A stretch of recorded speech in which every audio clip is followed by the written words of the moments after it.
Assalamualaikum warahmatullahi wabarakatuh. Hai teman-teman, perkenalkan nama saya Muhammad Ferdiana Putra, NPM 2018 1450 1232 dari kelas X7H. Di sini saya akan mempresentasikan materi tentang kargo. Dan ini materi yang akan saya bahas: pengertian kargo, syarat penerimaan kargo, barang spesial kargo, klasifikasi kargo, proses outgoing kargo import, dan proses outgoing kargo ekspor.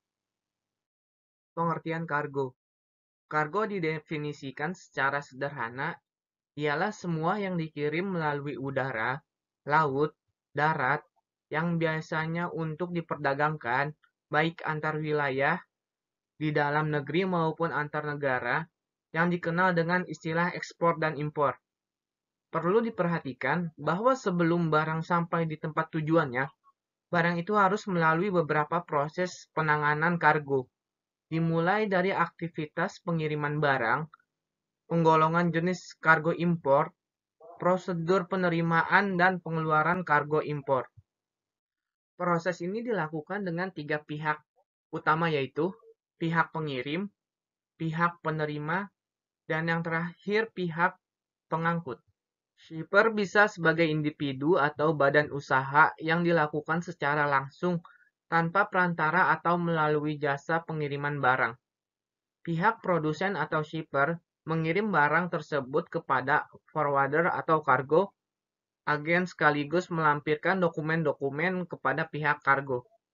Setelah itu, pihak airlines atau pengangkut menggolongkan semua barang tersebut ke dalam klasifikasi kargo. Adapun syarat penerimaan kargo. Yang pertama adalah Airway Bill.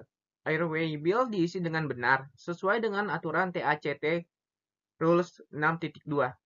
Yang kedua, Documentation. Semua dokumen diperlukan bagi setiap kiriman harus disertai dengan dokumen-dokumen pelengkap lain yang diperlukan. Yang ketiga, Marking of Package. Semua kargo dari setiap kiriman harus ditandai dengan hal-hal sebagai berikut: menunjukkan nama konsigen, nama jalan, dan alamat kota yang sama sesuai dengan MAWB. Yang keempat, packing. Isi dari setiap kiriman harus dikemas secara baik, sesuai dengan batas normal transportasi. Dangerous goods harus dikemas berdasarkan aturan IATA, Dangerous Goods Regulation. Untuk lip animal mengacu pada aturan IATA, Lip Animal Regulation. Yang kelima adalah labeling of package. Label harus benar-benar terlihat dan semua label atau tanda yang sudah lama harus diganti. Yang keenam adalah shipper. Shipper Declaration for Dangerous Goods. Dokumen ini harus ditandatangani dan dilengkapi seperti yang sudah ada aturan IATA, Dangerous Goods Regulation. Yang ketujuh adalah shipper Creatification for Lip Animal. Dokumen ini harus ditandatangani dan dilengkapi seperti yang sudah ada pada aturan IATA. Berikut ini merupakan barang spesial kargo. Yang pertama adalah explosive material. Barang mudah meledak, yaitu barang yang mengandung zat kimia yang mudah meledak, seperti petasan atau amunisi. Yang kedua adalah flammable goods.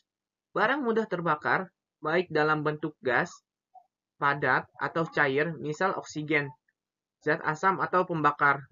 Yang ketiga adalah corrosive material.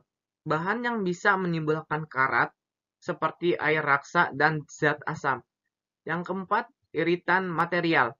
Barang atau bahan yang mengandung zat perangsang atau dapat merangsang benda lain, seperti alkohol, gas, dan spiritus.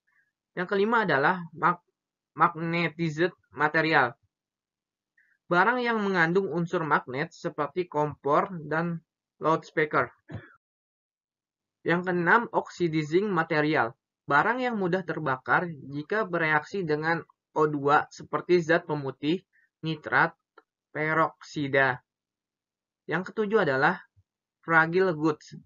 barang pecah belah yang mudah pecah, seperti porselen dan kaca gelas.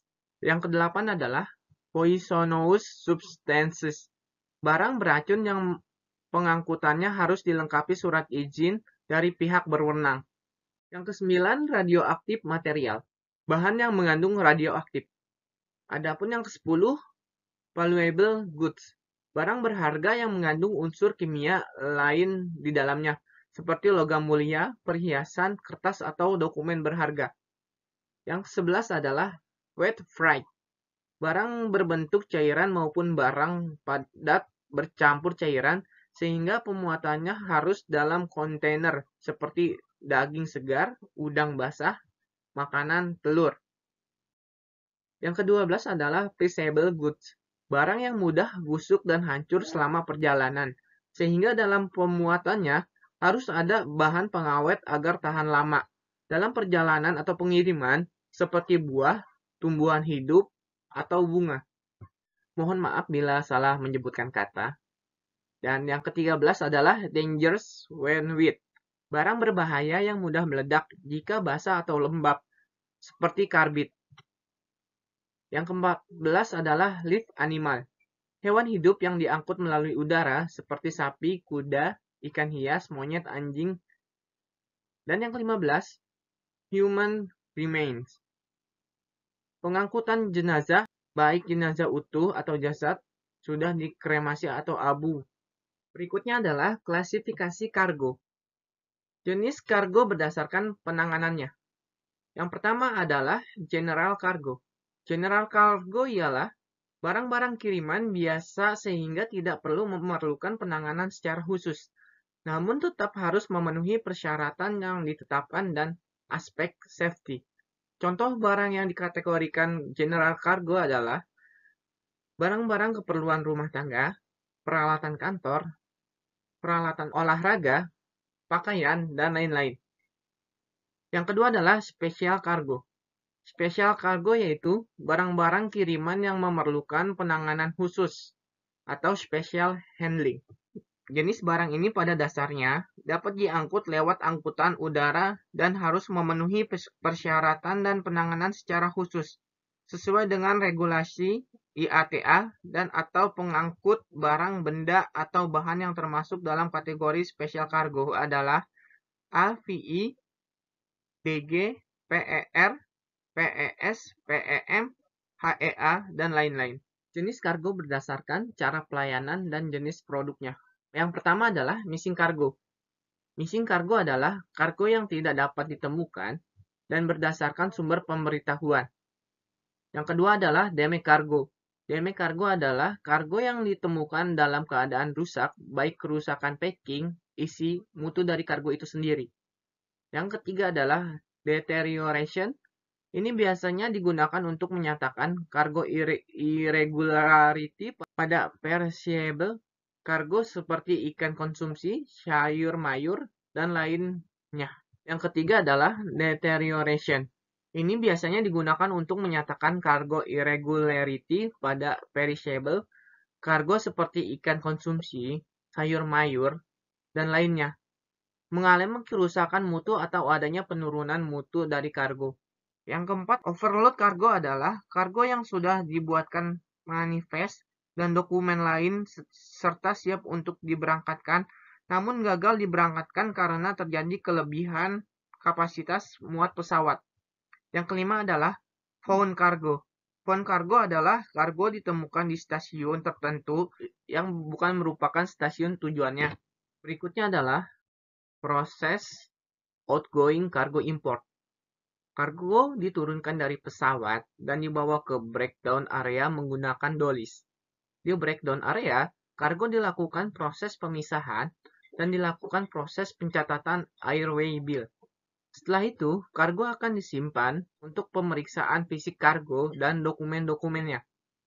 Pihak warehouse operator akan mengirimkan NOA, Notice of Arrival, kepada konsigen dengan tujuan untuk memberitahukan bahwa kargo telah sampai dan siap diambil.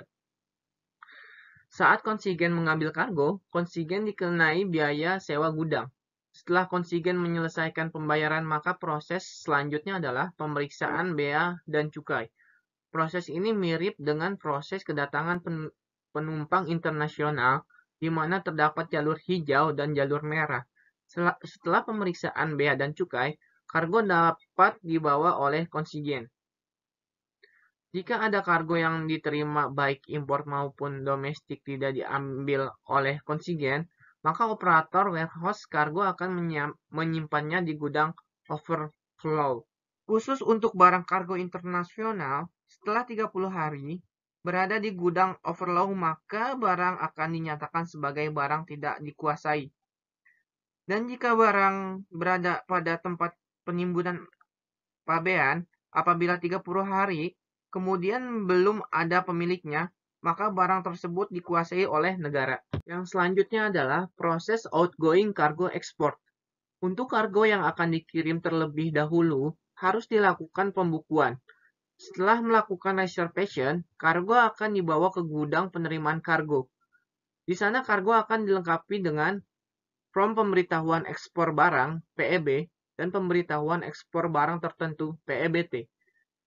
Yang kedua, From Shipper Letter of Instruction atau SLI.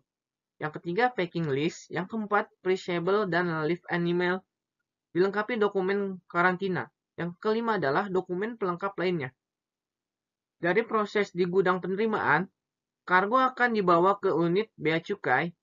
Di custom, kargo akan diberikan dokumen kargo dan persetujuan muat via muat. Apabila dokumen pengangkutan sudah lengkap, persetujuan itu berupa pengecapan stempel sebagai tanda bahwa kargo yang bersangkutan diizinkan oleh pihak bea cukai untuk dikirim. Kemudian, kargo yang dikirim sebelum disimpan di gudang pengiriman warehouse dilakukan pemeriksaan X-ray terlebih dahulu untuk mengetahui isi yang akan dikirim. Setelah pemeriksaan, kargo akan disimpan di gudang atau storage area. Kargo yang akan dikirim akan di-packing ulang dengan menggunakan plastik di build-up area.